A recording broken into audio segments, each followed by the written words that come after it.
प्रिय विद्यार्थियों, एक बार पुनः आप सभी का इस संस्कृतार्णव चैनल के इस कक्षा 10 की कक्षा में हार्दिक स्वागत है, अभिनंदन है। पिछली कक्षा में हम सभी लोग कवि कुलगुरु कालिदास इस प्रथम पाठ को पढ़ रहे थे, जिसमें से हम लोग अस्मिन् महाकाव्ये दिलीपादारभ्य अग्निवर्ण पर्यंतम इक्ष्वाकु वंशावतंस भूतानाम नृपतीनाम अवदानम निरूपणम अस्ति, इतना पढ़ चुके थे। अब आगे पढ़ना प्रारंभ करते हैं। एकोनविंशति सर्गात्मकमिदं महाकाव्यं रमणीयार्थ प्रतिपादकं सत् सचेतसां हृदयं सततमाह्लादयति। एकोनविंशति सर्गात्मकम् इदं महाकाव्यं रमणीयार्थ प्रतिपादकं सत् सचेतसां हृदयं सततम् आह्लादयति। एकोनविंशति सर्गात्मकम् इदं महाकाव्यम्। इदं महाकाव्यम्, इदं यह, महाकाव्यम महाकाव्य। प्रिय विद्यार्थियों, ध्यान दीजिए कि महाकाव्यम काव्य शब्द जो है वह नपुंसक लिंग होता है, तभी काव्यम ऐसा प्रयोग किया जाता है। अब देखिए, अब इसके लिए आया इदम। इदम मतलब यह नपुंसक लिंग में है तो इदम का प्रयोग हुआ। मान लीजिए कोई पुल्लिंग शब्द होता तो कहते हैं अयम, स्त्रीलिंग होता तो इयम। अब महाकाव्य जो है नपुंसक लिंग में होता है, इसलिए इदम। एकोनविंशति सर्गात्मकम इदम महाकाव्यम। इदम महाकाव्यम, यह महाकाव्य। कौन सा महाकाव्य? रघुवंश महाकाव्य। यह महाकाव्य कैसा है? एकोनविंशति सर्गात्मकम, जिसमें एकोनविंशति 19, जैसे हम लोग 20, जब 19 कहना होता है, कुछ लोग कहते हैं 1 कम 20, कुछ इसी स्टाइल में, और वही 19 भी है। अब देखिए 19 में क्या है? 20। ऊन का अर्थ होता है कम, तो बन गया 19। अब इसको संस्कृत में कहेंगे एकोनविंशति। विंशति अर्थात 20। एक ऊन विंशति, ऊन का अर्थ होता है कम, उसी में न्यू उपसर्ग लगता है तो बन जाता है न्यून। ऊन का अर्थ होता है कम, न्यून, न्यू उपसर्ग लगा बना न्यून। न्यून मतलब कम, जान ही रहे हैं। एक ऊन बना एकोन, अर्थात एक कम विंशति अर्थात 20। एकोन विंशति अर्थात 19। देखिए, आप हिंदी में जो बोलते हैं 1 कम 20, वही संस्कृत से ही आया है। एकोन विंशति अर्थात 19। एकोन विंशति सर्गात्मक, 19 सर्ग वाला। इदम महाकाव्यम, यह महाकाव्य रघुवंश महाकाव्य। आगे क्या कह रहे हैं? रमणीयार्थ प्रतिपादकम सत्। रमणीयार्थ, रमणीय अर्थ का प्रतिपादक, सत मीन्स होते हुए, प्रतिपादन करते हुए। रमणीयार्थ प्रतिपादकम सत्, रमणीय अर्थ का प्रतिपादन करते हुए। सचेतसाम हृदयम, सचेतस सहृदय, सचेतसाम अर्थात सहृदयों के, सहृदय व्यक्तियों के। हृदयम, हृदय को, सततम निरंतर, आह्लादयति आह्लादित करता है, प्रसन्न करता है। मिला जुलाकर क्या कह रहे हैं कि यह महाकाव्य सचेतसाम, सहृदयों के हृदयम, हृदय को सततम निरंतर, आह्लादयति आह्लादित करता है, प्रसन्न करता रहता है। मतलब बहुत अच्छा महाकाव्य है। इसको पढ़ने से आनंद खूब मिलता है, एकदम मन प्रसन्न हो जाता है, मतलब दिल खुश हो जाता है।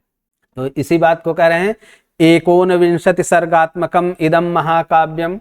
इस रघुवंश महाकाव्य में कुल 19 सर्ग हैं।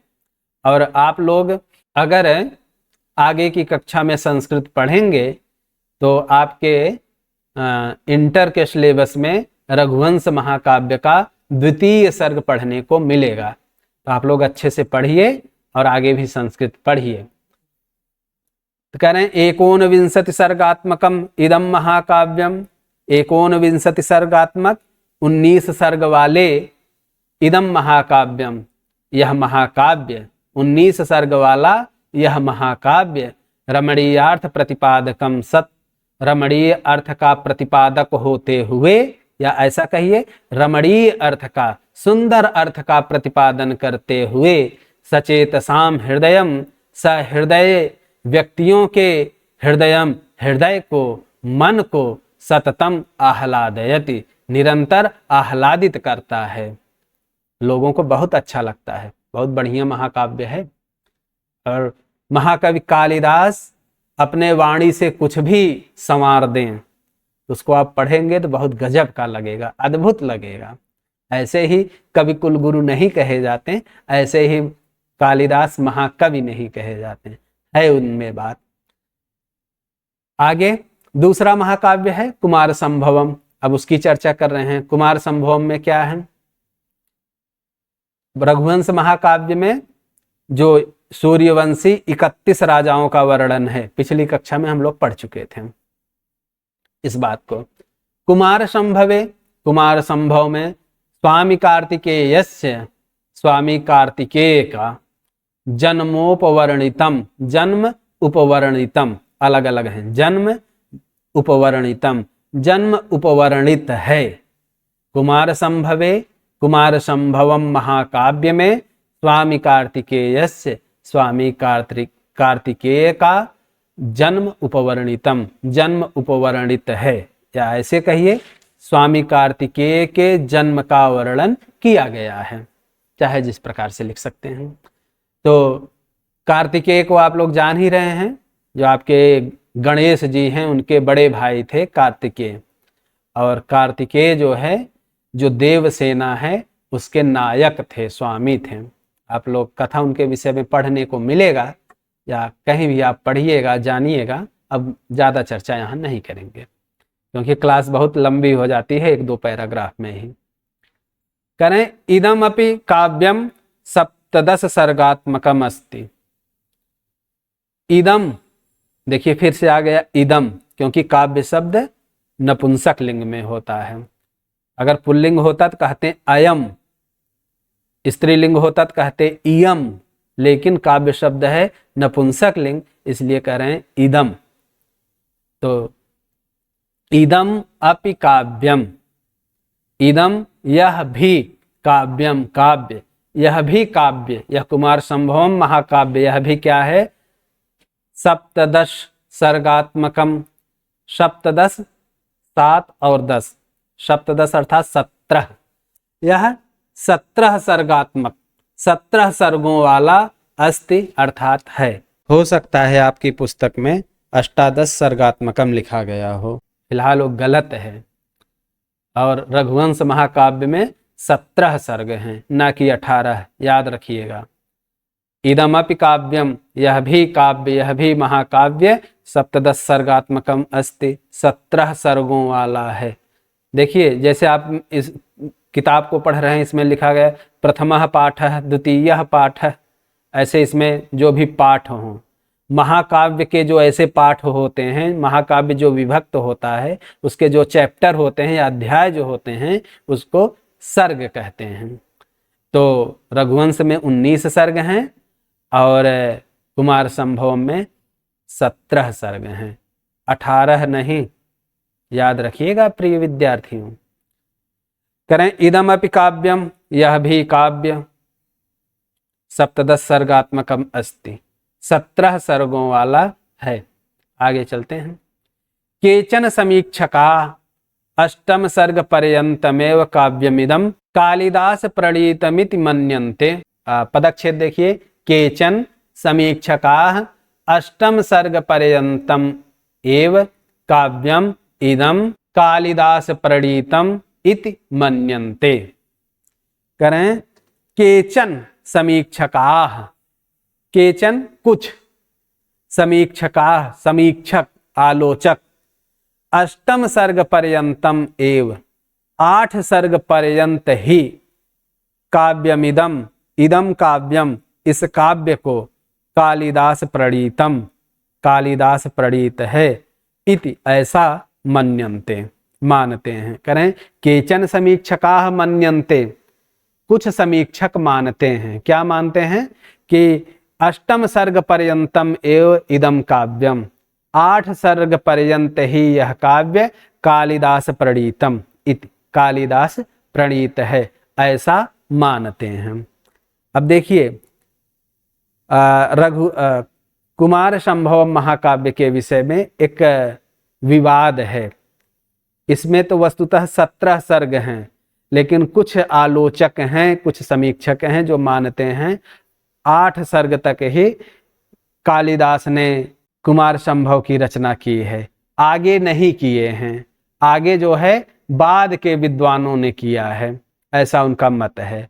लेकिन सब मिला करके लास्ट में यही माना जाता है कि जो 17 सर्ग हैं पूरे के पूरे महाकवि कालिदास ने ही रचे हुए हैं, कालिदास ने ही इनकी रचना की है। तो उसी बात को कह रहे हैं केचन समीक्षकाः, कुछ समीक्षक क्या मानते हैं कि अष्टम सर्ग पर्यंतम एव काव्यम इदम, इदम काव्यम, यह काव्य अष्टम सर्ग पर्यंतम एव, 8 सर्ग तक ही कालिदास प्रणीतम, कालिदास के द्वारा प्रणीत है, कालिदास ने रचना की है, इति मन्यन्ते, ऐसा मानते हैं। तो जानते रहिए क्यों इनका मत क्या है, क्यों ऐसा कहते हैं, क्यों यह विवाद उठ रहा है। इन सब बातों को आप जब आगे की कक्षा में जाएंगे वहां सब पढ़ा जाएगा। तो दोनों महाकाव्य हो गए, रघुवंश भी हो गया, कुमार संभव भी हो गया। रघुवंश में 19 सर्ग हैं और कुमार संभव में 17 सर्ग हैं। अब आगे बात किए थे खंड काव्य का। खंड काव्य महाकाव्य की अपेक्षा काफी छोटा होता है। अब देखिए करें मेघदूते, 2 खंड काव्य हैं, मेघदूत और ऋतु संहार। मेघदूत में क्या है? मेघदूते यक्ष यक्षिण्योः वियोगमाश्रित्य विप्रलम्भ श्रृंगारस्य पूर्ण परिपाको दृश्यते। मेघदूते, मेघदूत में यक्ष यक्षिण्योः, यक्ष और यक्षिणी के वियोगम आश्रित्य, वियोग का आश्रय लेकर, सहारा लेकर, विप्रलम्भ श्रृंगारस्य, विप्रलम्भ श्रृंगार का, वियोग श्रृंगार का पूर्ण परिपाकः दृश्यते, पूर्ण परिपाक दिखलाई पड़ता है। अब देखिए मेघदूत, आप लोग अगर संस्कृत आगे पढ़ेंगे तो आपके बीए की कक्षा में पढ़ने को मिलेगा। मेघदूत आप पढ़ेंगे तो एकदम भाव विभोर हो जाएंगे। लेकिन अभी आप सब कक्षा 10 के विद्यार्थी हैं, अभी आपकी बुद्धि उतना विकसित नहीं है। आप जब भी ग्रेजुएशन में जाएंगे, बीए करेंगे, वहां पढ़ने को मिलेगा और पढ़ेंगे तो लगेगा कि क्या गजब की रचना किए हैं कवि कालिदास। मतलब तब लगता है कि महाकवि कालिदास हैं। और मेघदूत में यक्ष और यक्षिणी, इनके विषय में आप वहीं पढ़ेंगे। इनके जो है वियोग की कथा है।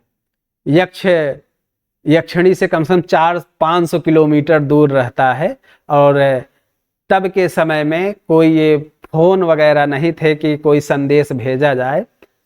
और यक्ष को एक शाप मिला है कि वह अपनी पत्नी से 1 वर्ष तक दूर रहेगा।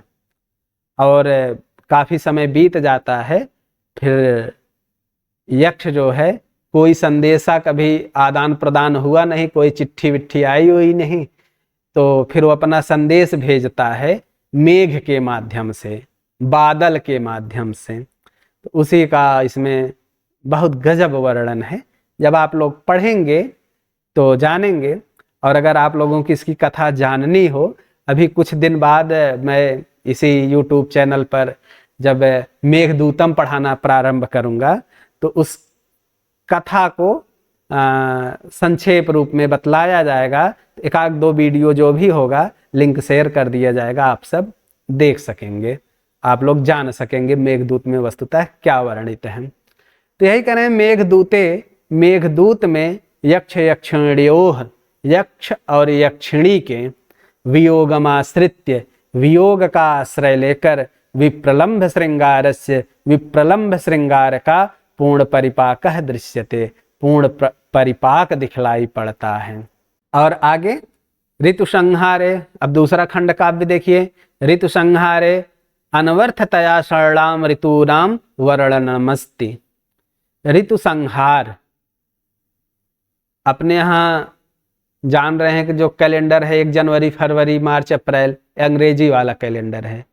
एक दूसरा चलता है जो हिंदी वाला, मालूम है आप सबको, जिसमें शुरू होता है चैत्र वैशाख, जो अप्रैल में लगभग नवरात्रि प्रारंभ होती है, वो समय वहीं से शुरू होता है। हिंदू नववर्ष ऐसा करके सब मना रहे हैं, तो जानते रहिए। तो 12 महीने होते हैं और 12 महीनों में 2-2 महीने की एक ऋतु होती है। तो इस हिसाब से 6 ऋतुएं हैं पूरे वर्ष में। तो 6 ऋतुओं का वर्णन किए हैं कवि कालिदास ने ऋतु संहार में। तो यही कह रहे हैं कि ऋतु संहारे, ऋतु संहार खंड काव्य में कहें अनवर्थतया, यह अनवर्थक है, सार्थक है। अनवर्थक अर्थात इसका जो नाम है उसी के अनुरूप इसमें वर्णन है। अनवर्थतया सार्थक होने के कारण कहें यह षडां ऋतूनाम, षडां 60 अर्थात 6 ऋतूनाम ऋतुओं का वर्णनम अस्ति, इसमें वर्णन है। कहें ऋतु संहारे अनवर्थतया षडां ऋतूनाम वर्णनम अस्ति। ऋतु संहार में कहें षडां ऋतूनाम 6 ऋतुओं का कहें अनवर्थतया, यह नाम एकदम अनवर्थक है अर्थात अर्थ के अनुरूप। 6 ऋतुएं हैं तो इसमें 6 ऋतुओं का वर्णन किया गया है। अब अगले करें, अब नाटकों की बात आ गई। 2 महाकाव्य 2 खंड काव्य हो गए। अब तीनों नाटकों में देख लीजिए क्या क्या है। मालविकाग्निमित्र नाटके अग्निमित्रस्य मालविकायाश्च प्रेमाख्यानमस्ति। मालविकाग्निमित्र नाटके, मालविकाग्निमित्रम, यह जो नाटक है इस नाटक में अग्निमित्रस्य, अग्निमित्र का, और मालविकायाश्च, मालविका उसी का षष्ठी एक वचन, मालविकायाः च, मालविका का, अग्निमित्र और मालविका का प्रेम आख्यानम अस्ति, प्रेम का आख्यान, प्रेम की कथा अस्ति है। तो मालविका अग्निमित्र नाटक में अग्निमित्र और मालविका का प्रेम कथा है। पंचांकात्मके विक्रमोर्वशीये पुरुरवसः उर्वश्याश्च प्रेम कथा वर्णिता। पंचांकात्मके, पंचांकात्मक 5 अंक वाले। अब देखिए महाकाव्य सर्गों में बटा रहता है, नाटक जो हैं अंक में बटे होंगे। नाटक के एक एक चैप्टर, एक एक अध्याय अंक कहते हैं। और विक्रमोर्वशी यह नाटक है। करें पंचांकात्मके, जो पंचांकात्मक है, 5 अंक वाले, 5 अंक वाले विक्रमोर्वशीये, विक्रमोर्वशीय नाटक में पुरुरवसः, पुरुरवा का, उर्वश्याश्च और उर्वशी का प्रेम कथा, प्रेम कथा वर्णिता, वर्णित है। विक्रमोर्वशीय नाटक में पुरुरवा और उर्वशी की प्रेम कथा वर्णित है। अब हो गया। अब आगे देखिए, अभिज्ञान शाकुंतलम स्वनाम धन्यस्य अस्य कवेः सर्वश्रेष्ठा नाट्यकृति रस्ति। अभिज्ञान शाकुंतलम स्वनाम धन्यस्य अस्य कवेः सर्वश्रेष्ठा नाट्यकृति अस्ति। करें अभिज्ञान शाकुंतलम, अभिज्ञान शाकुंतल यह नाटक स्वनाम धन्य, स्वनाम अपने नाम धन्य, स्वनाम धन्य अस्य कवेः, इस कवि की, इस कवि कालिदास की सर्वश्रेष्ठा, सर्वश्रेष्ठ नाट्यकृति, नाट्यकृति नाट्य रचना अस्ति है। अब देखिए स्वनाम धन्य यह महान व्यक्तियों के लिए प्रयुक्त किया जाता है कि जिनका नाम ही धन्य है। कालिदास का नाम ले लिए, इतने में ही आप धन्य हो जाते हैं। इनका मतलब कालिदास नाम होना ही बहुत बड़ी बात है। तो ऐसे व्यक्ति को स्वनाम धन्य कहा जाता है, जिनका नाम लेने से ही हम धन्य मात्र हो जाते हैं। सही करें, अभिज्ञान शाकुंतलम, अभिज्ञान शाकुंतल यह नाटक स्वनाम धन्यस्य, स्वनाम धन्य अस्य इस कवेह, इस महाकवि कालिदास की सर्वश्रेष्ठा, सर्वश्रेष्ठ नाट्य कृति अस्ति, नाट्य कृति है, नाट्य रचना है। अब देखिए इस नाटक में क्या क्या बातें हैं बतला रहे हैं। नाटकेस्मिन् सप्तांकाः सन्ति, नाटके अस्मिन् सप्त अंकाः सन्ति। अस्मिन् नाटके, इस नाटक में, अभिज्ञान शाकुंतल नाटक में सप्त अंकाः सन्ति, 7 अंक हैं। अब उसमें कथा क्या है थोड़ी सी बता दे रहे हैं कि मेनकया प्रसूतोज्झितायाः शकुन्तैश्च पोषितायाः तदनुकण्वेन परिपालितायाः शकुन्तलायाः दुष्यन्तेन सहोद्वाहस्य कथा वर्णिता अस्ति। इसमें एक शकुंतला है, शकुंतला की कथा है। शकुंतला के साथ क्या क्या हुआ है? शकुंतला जो है राजा विश्वामित्र, महर्षि विश्वामित्र और एक अप्सरा है मेनका, उनकी पुत्री हैं। और मेनका स्वर्गलोक की अप्सरा थी। शकुंतला का जन्म हुआ, शकुंतला को यहीं छोड़कर वो स्वर्गलोक चली गई। तो जन्म के बाद छोड़ दी तो शकुंतला को जो है, वो जो बच्ची छोटी सी थी उसको पक्षियों ने, शकुंतों ने पाला पोसा। तो शकुंतों के द्वारा, पक्षियों के द्वारा उसका पालन पोषण किया गया, इसलिए उसका नाम शकुंतला पड़ा। और कुछ दिन तक पक्षियों ने शकुंतला का पालन पोषण किया। फिर उसके बाद एक ऋषि हैं कण्व, कण्व को प्राप्त हो गई, तो कण्व ने पालन पोषण किया।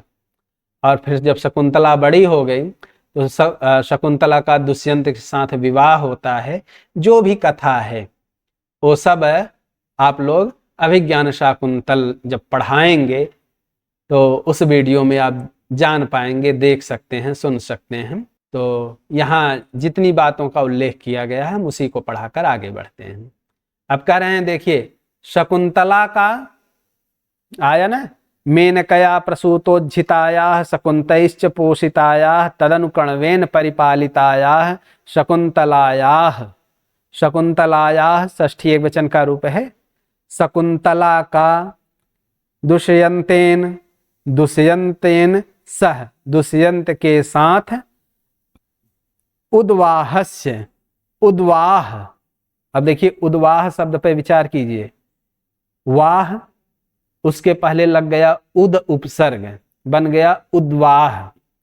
अगर यही उद उपसर्ग की जगह वि उपसर्ग लगा देंगे तो बन जाएगा विवाह। उद्वाह अर्थात विवाह।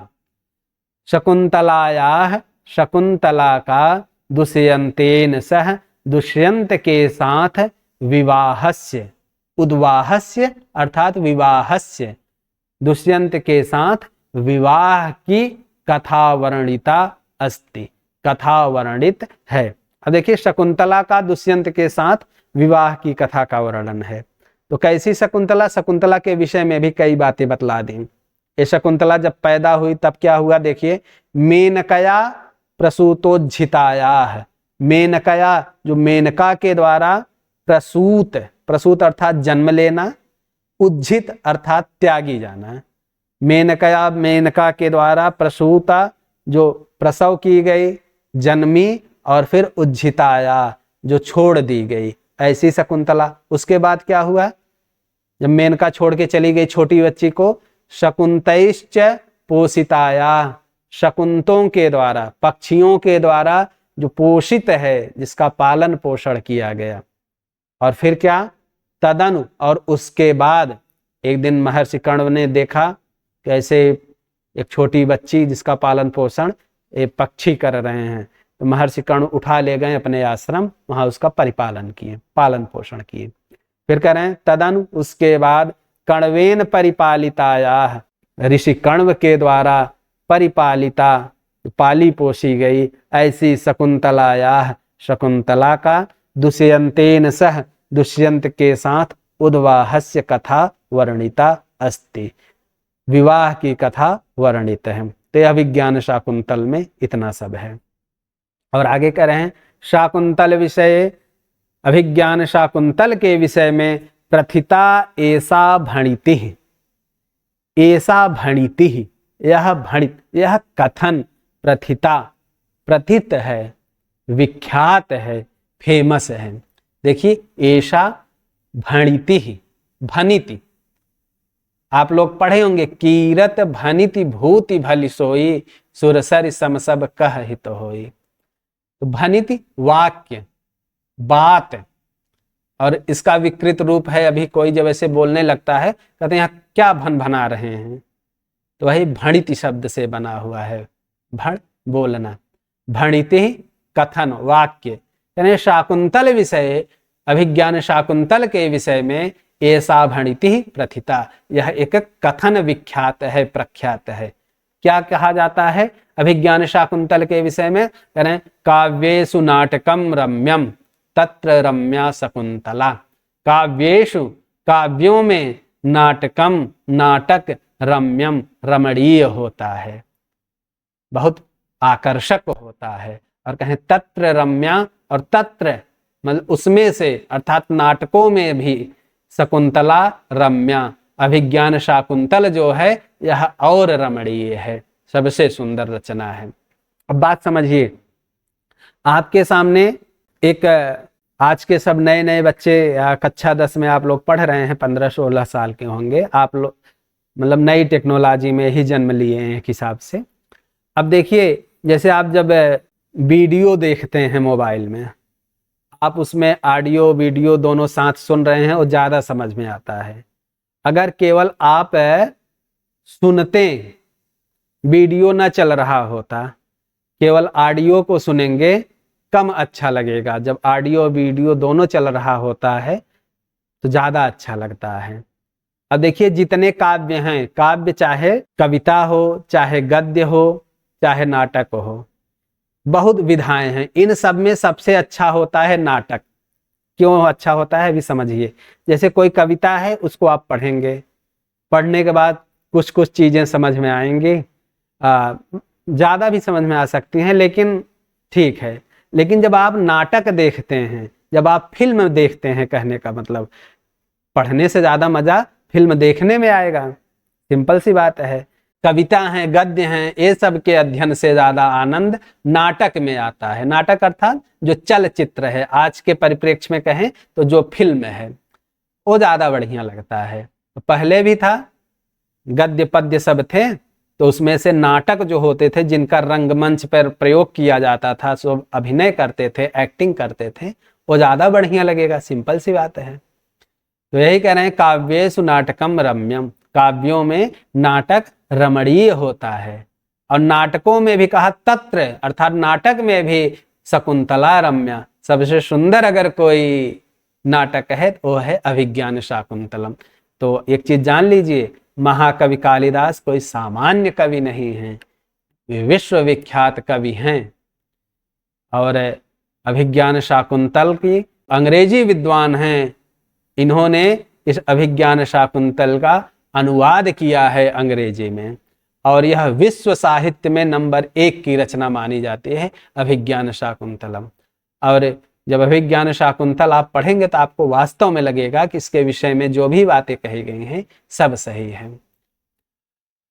तो काव्येषु नाटकम रम्यम तत्र रम्या शकुंतला, यह जो कथन है यह बहुत विख्यात है।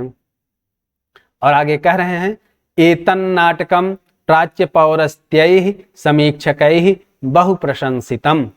एतत् नाटकम, यह नाटक, यह विज्ञान शाकुंतल नामक नाटक, प्राच्य पौरस्त्यैः, जो प्राच्य विद्वान हैं और जो पौरस्त्य हैं, प्राच्य जो पूर्व के लोग हैं, और पौरस्त्य अर्थात जो पश्चिमवासी हैं, ये सब ऐसे समीक्षकैः, समीक्षकों के द्वारा बहु प्रशंसितम, बहुत प्रशंसित हैं। अब देखिए, आप लोग एक चीज जान रहे होंगे, दूसरी देश की सभ्यता है उसको हम कहते हैं पाश्चात्य सभ्यता। हम सब पूरब खुद को मानते हैं पूरब देशवासी, और जो अंग्रेज इत्यादि मतलब जो भी विदेशी हैं उनको कहते हैं ये पाश्चात्य देश हैं, अर्थात पश्चिम वाले हैं। तो प्राच्य और पौरस्त्य, प्राच्य अर्थात पूर्व देश के विद्वान अर्थात भारतीय विद्वान, और पौरस्त्य अर्थात पाश्चात्य विद्वान, पाश्चात्य समीक्षक, अर्थात अपने यहाँ वाले और विदेशी जितने समीक्षक हैं सबके द्वारा बहुप्रशंसितम। यह विज्ञान शाकुंतल नामक नाटक बहुत अधिक प्रशंसित है। तो आशा है कि आप लोगों को विषय एकदम समझ में आया होगा, और जहाँ कहीं कम समझ में आया हो या कोई भी समस्या हो आप कमेंट के माध्यम से पूछ सकते हैं। और आप सबसे एक विनम्र अनुरोध यह है कि इस वीडियो को अपने सभी इष्ट मित्रों के पास इस चैनल को भेजिए, अधिक से अधिक सब्सक्राइब करवाइए, लोग पढ़ें, आगे बढ़ें। इस चैनल का उद्देश्य ही यही है कि आप सब कक्षा 10 में पढ़ रहे हैं, संस्कृत अच्छे से समझिए, आगे पढ़िए। आपको यहाँ पर इंटर का भी मिलेगा, बीए का भी मिलेगा, एमए का भी मिलेगा, और मेरा पूर्ण विश्वास है अगर आपको संस्कृत पढ़ना है आप कंटिन्यू वीडियोस को देखिए, विषय को समझिए, और एक दिन ऐसा आएगा आपको बहुत अच्छा लगने लगेगा और बहुत अच्छे से आपको ज्ञान भी हो जाएगा। तो फिर आज की कक्षा में इतना ही, मिलते हैं फिर अगली कक्षा में। तब तक के लिए आप सबको ढेर सारी शुभकामनाएं।